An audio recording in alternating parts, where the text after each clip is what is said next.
Hello ನಮಸ್ಕಾರ ಸ್ನೇಹಿತರೆ, ನಾನು ನಿಮ್ಮ ಮನೆಯ ಮಗಳು Girija Hiremath. Welcome to Gavisiri all in one channel. ಇವತ್ತಿನ ನನ್ನ ರೆಸಿಪಿ ಗೋಬಿ ಫ್ರೈ ಸಬ್ಜಿ. ಬನ್ನಿ ಗೋಬಿ ಫ್ರೈ ಸಬ್ಜಿ ಹೇಗೆ ಮಾಡೋದು, ಅದಕ್ಕೆ ಏನೇನು ಬೇಕು ಅಂತ ತಿಳ್ಕೊಂಬಿಡೋಣ. ಮೊದಲು ಗ್ಯಾಸ್ ಮೇಲೆ ಒಂದು ಪಾತ್ರೆಯನ್ನಿಟ್ಟು ಅದು ಸ್ವಲ್ಪ ಬಿಸಿಯಾದ ನಂತರ 1 ಗ್ಲಾಸ್ ಆಗುವಷ್ಟು ನೀರನ್ನು ಹಾಕಿ ಸ್ವಲ್ಪ ಬಿಸಿಯಾದ ನಂತರ ಸಣ್ಣಗೆ ಕಟ್ ಮಾಡಿ ತೊಳೆದಂತಹ ಗೋಬಿ ಫ್ಲವರ್ಗೆ ಒಂದು ಅರ್ಧ ಸ್ಪೂನ್ ಅರಿಶಿಣ, ಒಂದು ಅರ್ಧ ಸ್ಪೂನ್ ಉಪ್ಪನ್ನು ಹಾಕಿ ಬಿಸಿ ಮಾಡಿಟ್ಟಂಥ ನೀರನ್ನು ಹಾಕಿ ಒಂದು 5 ಮಿನಿಟ್ಸ್ ಬಿಟ್ಟು ಚೆನ್ನಾಗಿ ತೊಳೆದು ಗೋಬಿಯನ್ನು ಬೇರೆ ಪ್ಲೇಟಿಗೆ ಟ್ರಾನ್ಸ್ಫರ್ ಮಾಡ್ಕೊಂಬಿಡೋಣ. ನೋಡಿ, ಈ ರೀತಿ ಚೆನ್ನಾಗಿ ತೊಳೆದು ಬೇರೆ ಪಾತ್ರೆಗೆ ತೆಗೆದು ಈಗ ಗ್ಯಾಸನ್ನು ಆನ್ ಮಾಡಿಕೊಂಡು ಅದೇ ಪಾತ್ರೆಯನ್ನಿಟ್ಟು ಅದಕ್ಕೆ ಸ್ವಲ್ಪ ಎಣ್ಣೆಯನ್ನು ಹಾಕಿ ಒಂದು ಅರ್ಧ ಸ್ಪೂನ್ ಸಾಸಿವೆ, ಒಂದು ಅರ್ಧ ಸ್ಪೂನ್ ಆಗುವಷ್ಟು ಜೀರಿಗೆಯನ್ನು ಹಾಕಿ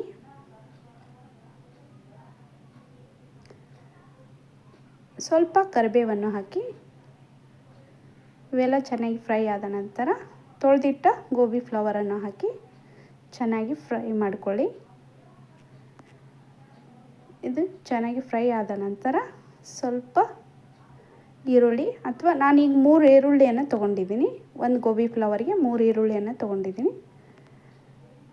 ಕಡಿಮೆ ಊರಿನಲ್ಲಿ ಚೆನ್ನಾಗಿ ಫ್ರೈ ಮಾಡೋಣ. ಇದಕ್ಕೆ ರುಚಿಗೆ ತಕ್ಕಷ್ಟು ಉಪ್ಪು, 1 ಗೋಬಿ ಫ್ಲವರ್ 3 ಈರುಳ್ಳಿಗೆ 1 ಸ್ಪೂನ್ ಉಪ್ಪನ್ನು ಹಾಕಿದ್ದೀನಿ ನಾನಿಲ್ಲಿ.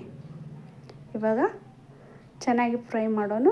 ನೋಡಿ, ಈರುಳ್ಳಿ ಎಲ್ಲ ಗೋಲ್ಡನ್ ಬ್ರೌನ್ ಬಂದಿದೆ. ಇವಾಗ ಒಂದು ಸ್ವಲ್ಪ ಹೊತ್ತು ಲಿಡ್ ಕ್ಲೋಸ್ ಮಾಡಿ ಕಡಿಮೆ ಊರಿನಲ್ಲಿ ಬೇಯಿಸಿದ ನಂತರ ಗೋಬಿ ಸ್ಮೂತ್ ಆಗಿರುತ್ತೆ. ಇವಾಗ ನಾವು ಎಲೆಕೋಸನ್ನು 1 ಕಪ್ ಆಗುವಷ್ಟು ಸಣ್ಣದಾಗಿ ಹೆಚ್ಚಿಟ್ಟಿದ್ದೆ ಅದನ್ನು ಹಾಕ್ತಾಯಿದ್ದೀನಿ.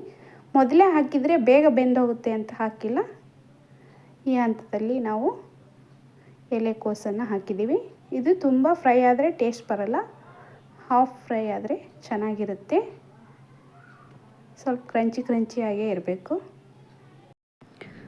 ಕಡಿಮೆ ಸಮಯದಲ್ಲಿ ರುಚಿಯಾಗಿ ಹೇಗೆ ಹೊಸ ರೆಸಿಪಿನೂ ಮಾಡ್ಕೋಬೋದು ಅಂತ ತೋರಿಸ್ಕೊಡ್ತಾ ಇದ್ದೀನಿ. ಇವಾಗ ಚೆನ್ನಾಗಿ ಬೆಂದಿದೆ. ಇದಕ್ಕೆ ಧನಿಯಾ powder 1 spoon, garam masala 1 spoon, red chilli ಪೌಡ್ರನ್ನು ನಿಮ್ಮ ರುಚಿಗೆ ಅನುಸಾರವಾಗಿ ನೀವು ಬಳಸ್ಕೋಬೋದು. ಒಬ್ಬರು ಖಾರ ಹೆಚ್ಚು ತಿಂತಾರೆ, ಕೆಲವೊಬ್ಬರು ಖಾರವನ್ನು ಕಡಿಮೆ ತಿಂತಾರೆ. ನಾನಿಲ್ಲಿ 1.5 ಸ್ಪೂನ್ ಆಗುವಷ್ಟು ಅಚ್ಕಾರದ ಪುಡಿ, ಸಣ್ಣ ಸ್ಪೂನಲ್ಲಿ 1 ಸ್ಪೂನ್ ಆಗುವಷ್ಟು ಅರಿಶಿಣ,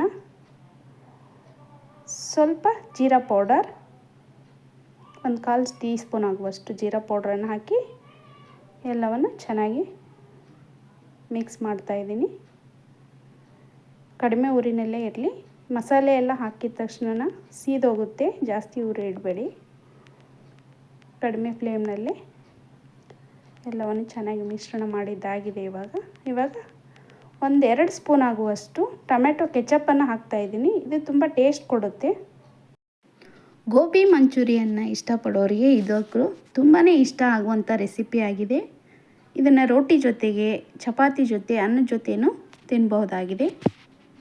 ಸಬ್ಸ್ಕ್ರೈಬ್ ಆಗಲಿ ನನ್ನ ಚಾನಲನ್ನು ವೀಕ್ಷಿಸ್ತಾ ಇರೋರು ದಯವಿಟ್ಟು ಸಬ್ಸ್ಕ್ರೈಬ್ ಮಾಡಿಕೊಂಡು ನೋಡಿ. 1 ಸ್ಪೂನ್ ಆಗುವಷ್ಟು ಸೋಯಾ ಸಾಸನ್ನು ಹಾಕಿದ್ದೀನಿ. 1 ಸ್ಪೂನ್ ಸೋಯಾ ಸಾಸ್ ಹಾಕಿ ಚೆನ್ನಾಗಿ ಮಿಕ್ಸ್ ಮಾಡಿ ಇನ್ನೊಂದು ಸಲ. ಚೆನ್ನಾಗಿ ಮಿಕ್ಸ್ ಆದ ನಂತರ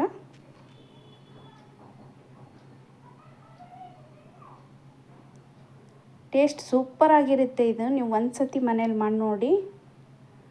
ಪ್ರತಿ ಸಲ ಇದೇ ಸಬ್ಜಿನ ಕೇಳ್ತಾರೆ ಮಕ್ಕಳು. ಮಕ್ಕಳಿಗೆ ಲಂಚ್ ಬಾಕ್ಸ್ ಪ್ಯಾಕ್ ಮಾಡೋಕ್ಕೆ ಇದು ಒಳ್ಳೆಯ ರೆಸಿಪಿ. ಅಷ್ಟೇ ಟೇಸ್ಟಿಯಾಗೂ ಬರುತ್ತೆ. ಇವಾಗ ನಾವು ಸ್ವಲ್ಪ ಕೊತ್ತಂಬರಿ ಸೊಪ್ಪನ್ನು ಹಾಕ್ತಾಯಿದ್ದೀವಿ.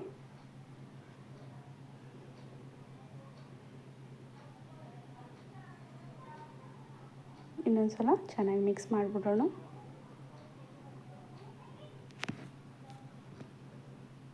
ಇವಾಗ ಗೋಬಿ ಫ್ರೈ ಸಬ್ಜಿ ರೆಡಿಯಾಗಿದೆ. ಒಂದು ಪ್ಲೇಟಿಗೆ ತಗೊಂಡ್ಬಿಡೋಣ. ಸರ್ವಿಂಗ್ ಮಾಡೋಕ್ಕೆ ಸರ್ವಿಂಗ್ ಬೌಲ್ಗೆ ಹಾಕ್ತಾಯಿದ್ದೀವಿ. ನೋಡಿ ಎಷ್ಟು ಚೆನ್ನಾಗಿ ಬಂದಿದೆ. ಎಷ್ಟು ಸರಳವಾಗಿ ಮಾಡ್ಬೋದು, ಅಷ್ಟೇ ಸೂಪರಾಗಿ ಟೇಸ್ಟು ಕೂಡ ಇರುತ್ತೆ. ನೀವು ಒಂದು ಸತಿ ಮಾಡಿ ನೋಡಿ ಹೇಗೆ ಬಂತು ಅಂತ ನಂಗೆ ಕಾಮೆಂಟ್ ಮಾಡಿ ತಿಳಿಸಿ.